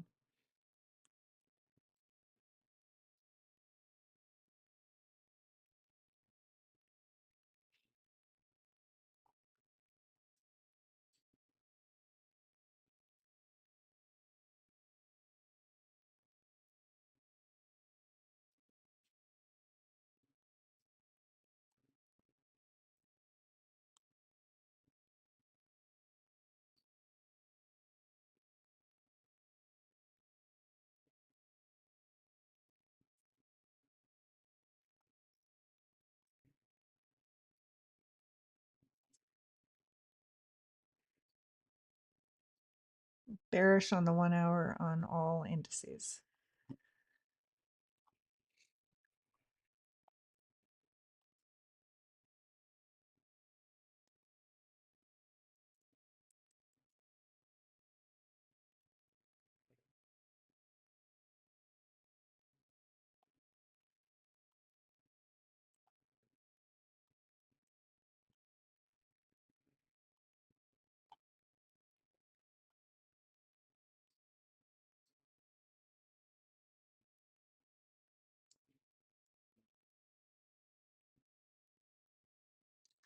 If you're going to check out Scarface, check out the day that he bought his dad a Lamborghini.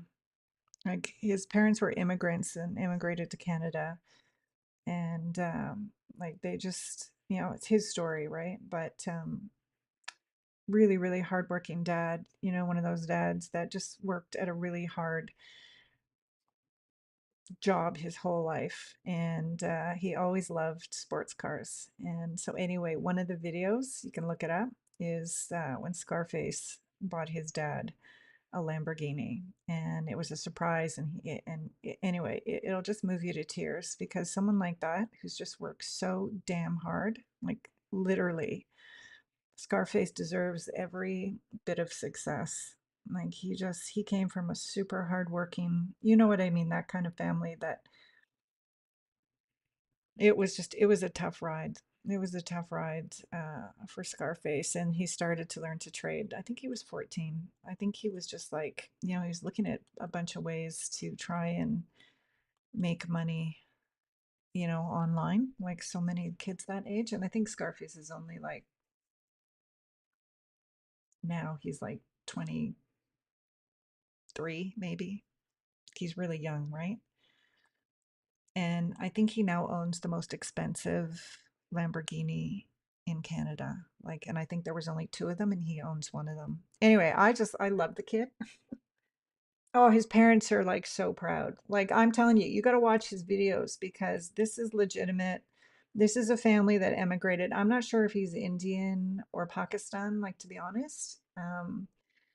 But growing up in small town, Canadian white town, like he literally said, I was the only non-white person. And like, I live in small town. Like, I'm telling you, like, there's no diversity here, right? I grew up in Toronto. I'm used to diversity and I love diversity. You come here, we're talking small town, white skin only. Like, I'm not kidding. So, he worked hard. And I think he said it took him 4 or 5 years. And then literally everything just clicked. And within the span of a few weeks, he was making like 25,000 a week. Like he said, it happened that fast. Like once, 4 or 5 years is not fast, but you know what I'm saying? Like once he figured it out, it was just like he just turned on fire. And I just love when he surprised his dad with a Lamborghini, because his parents are just those hardworking, nothing came easy, worked hard their whole lives. And his mother is so proud. Anyway, it's a wonderful video to watch. And I learned so much from that kid. I text him, right? He knows me now as Louisa from small town Ontario. Because I think I'm the only other trader that's from small town Ontario. And so he knows. That's how he knows me. Anyway, I always thank him for his videos, and I sign it Small Town Ontario, so he knows it's me. Yeah, please. I'd love to hear what you think. Must be random. I really do. I really love to hear what you think. But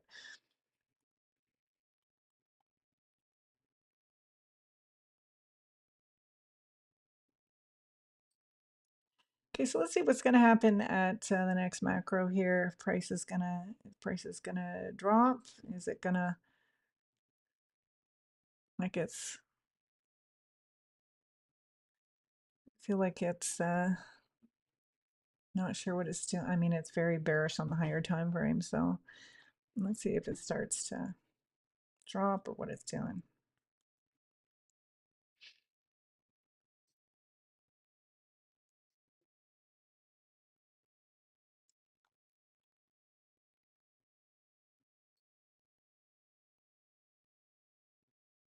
The other thing that I think is super funny is anyone who has a Lamborghini in Canada, like you can only drive it from maybe May through, you might get into September. Like it's only 5 months, right? And then it's got to go into storage. You cannot drive a sports car in Canada for 7 months out of the year.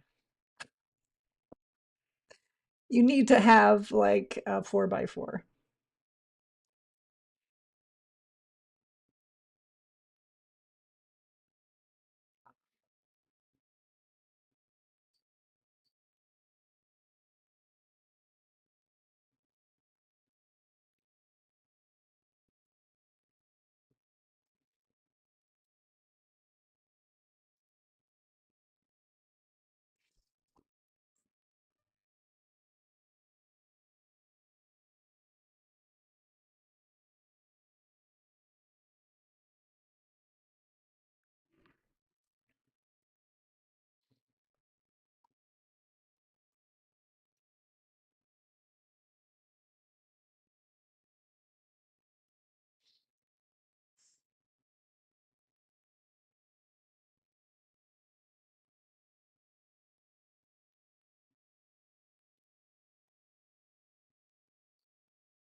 Look how far below midnight we are. I think we are deep in discount here.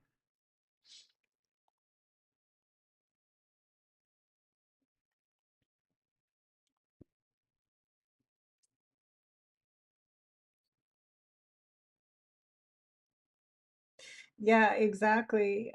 Must be random. I agree. Like Zeussy, like what I got from Zeussy was the time element and then the 90-minute cycles. That was a real eye opener for me. And then the level of discipline trading one model. And I think that really helps anyone who studied ICT because there's just so much that you could trade with ICT concepts that sometimes like it's hard to, you look at a chart and you go, okay, so I can see first presented fair value gap, I see silver bullet, I see the 2022 model, I see turtle soup this morning. Like you literally you see a million things, but you need to get really, really good at trading one thing.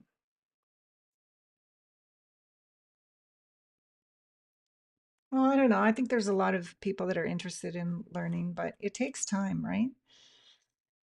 Like you look at Scarface, right? Like the guy's I mean, he's one of the most successful traders there are. But you know what? His first 5 years was not easy. It was the grind, right? I call it the grind.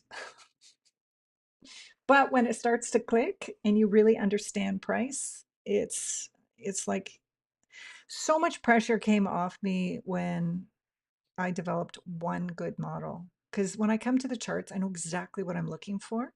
And I either see it or I don't, and then I'm just perfecting my entry and my stop loss and perfecting pyramiding out. But there's so much pressure that came off me because I have a focus now on what I'm looking for. And two or three really good trades a week, we were pulling in like 100 to 200 points. It's not like, what else do you need? And then over time, I'm just going to scale up. I'm not there yet. I'm still trading with very small position sizes. So I'm finding this quite interesting here. I want to see if we can get above here, this gap, and I want to see if we can get above change in the state of delivery because I'm very interested. Midnight is up here. We are deep in discount. I'm going to take this off for now. Yeah, I totally agree. I totally agree. He's a legend. He's amazing. He sees all this stuff on the chart. Good for him. But like, I personally don't have 30 years ahead of me of tradings. I need something a little bit faster. But I think that was the problem for me is I studied everything and I saw so much that, honestly, you could just study the silver bullet and become really profitable with that. You don't need to learn everything. But what you do need to learn is you must learn market structure. Like it's not enough to have an ICT model. You have to understand market structure so that you're using your model in the right environment. Okay, so this is looking interesting. It's 1040. I want to see if we, uh, again, here is this low that I talked about earlier. If we get above that, but change in the state of delivery is up here.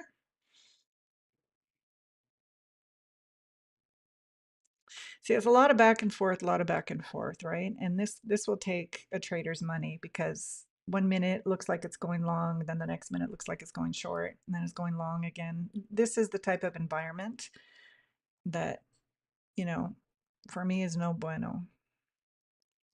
We've got our first presented fair value gap up here. We've got our previous day low, and then I'm just watching to see if we get some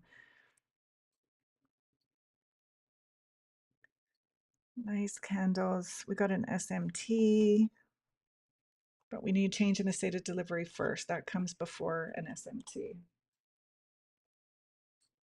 Yeah. You got to look at the 1 hour and like the 1 hour for me is like the smallest time frame, right? Like I need to see whether we are bearish or bullish and understand that on the higher time frame. Of course, even on a bullish day or on a buy side of the market, you can have a sell-off day, right?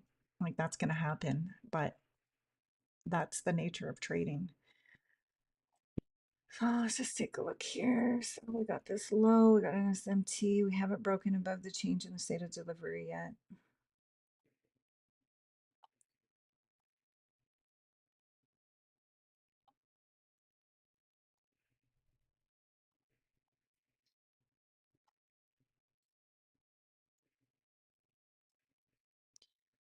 Breaking above change in the state of delivery. So now what I would want to see, so we've got fair value gaps here.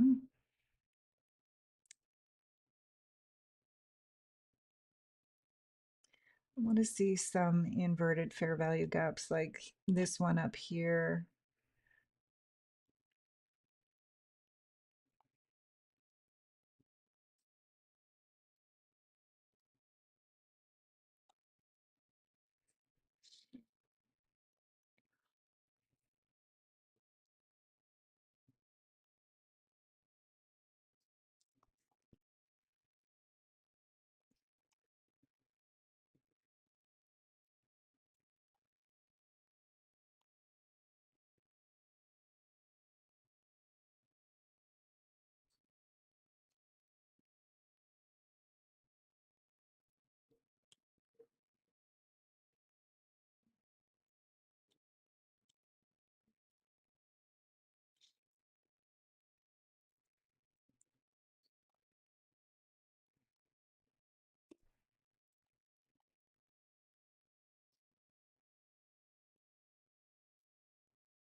Got some inverted fair value gaps here.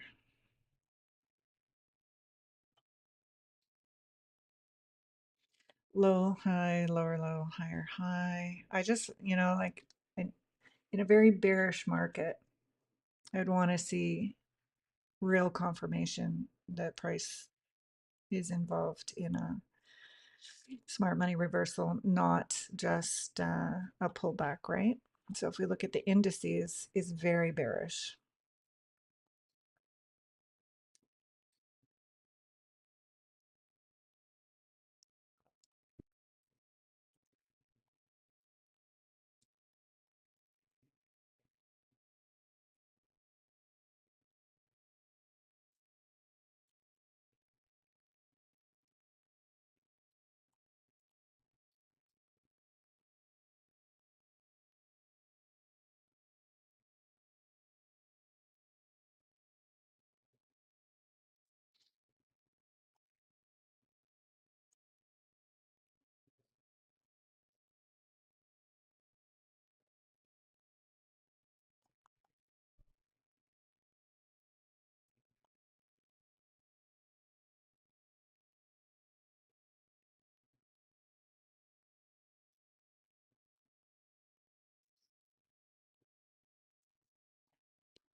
So the second macro has started. See if this holds. Should be interesting, but it's well below the change in the state of delivery. Let's just see.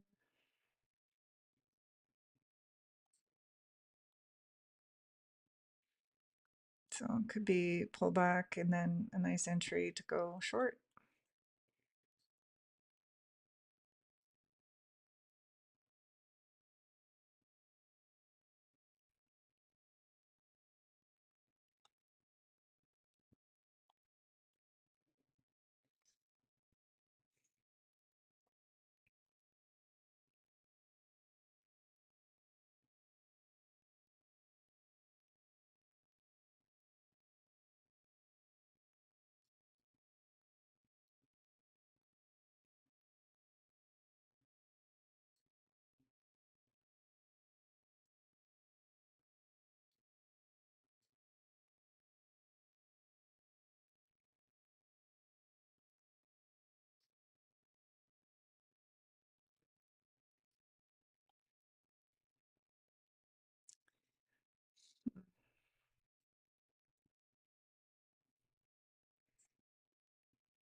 I'm just going to take a really small position.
It'd be better to look this afternoon. This is,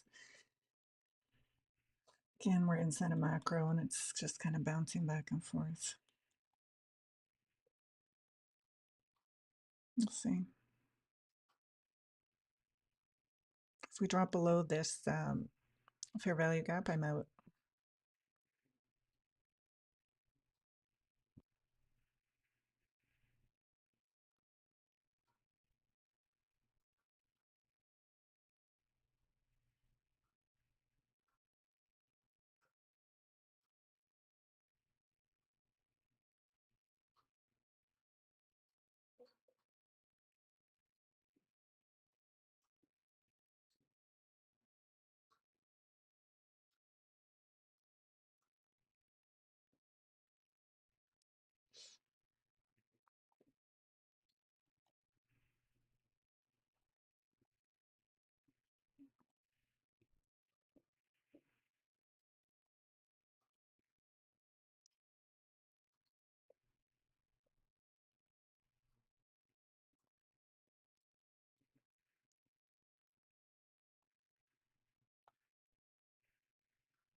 and I'm out because it's gone below here.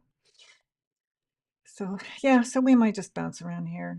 Might be, like I say, I don't like trading on Thursday and Friday of non-farm payroll because this is the kind of like going nowhere action. But anyway, I thought I'd give it a try. Um, with the change in the state of delivery and an SMT in, but on the higher time frame it is bearish. So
I'm gonna go one more time. I don't know. I just like the buy.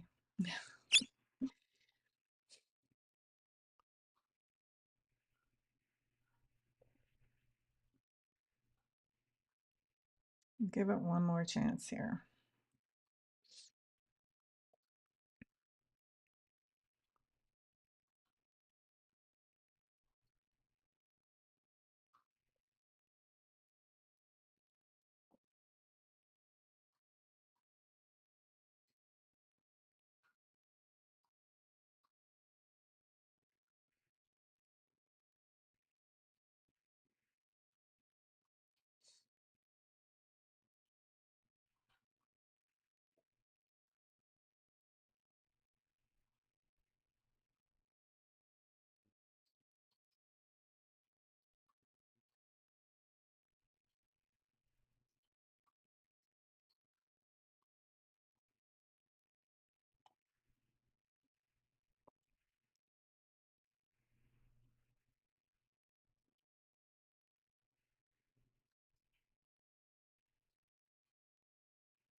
Thanks for stopping in. Must be random. Let me know what you think of Scarface's videos. Have a great day.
Have a great day.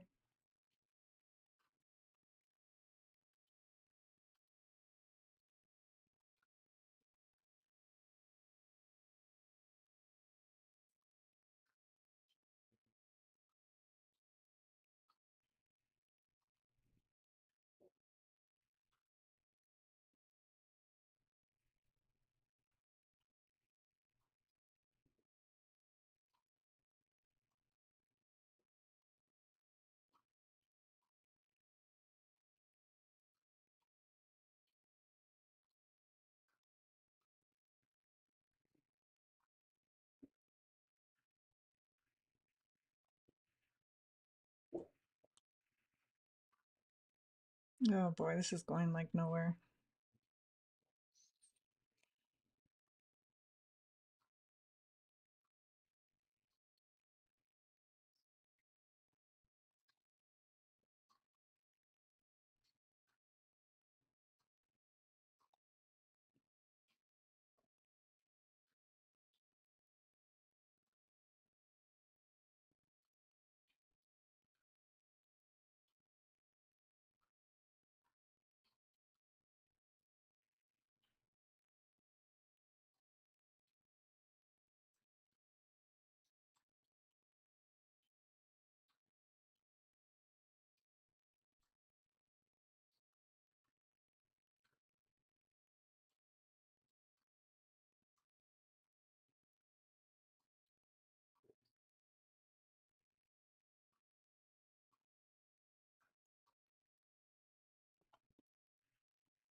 Okay, well, I'm done with this for today. This is just garbage. I don't want to trade in this crap. This is why Thursday and Friday non-farm payroll. This is the kind of price action you can expect, and I have no interest in it. So so guys, thanks for hanging out this morning. I'm going to take off. I have other things that I have planned to do today. So have an awesome rest of the day, and I'll be back next week. I won't be trading tomorrow. So you guys stay safe, and I'll put the links to some of these traders and videos in the description below of this video. Okay, guys, peace out. Have an awesome day. Bye for now.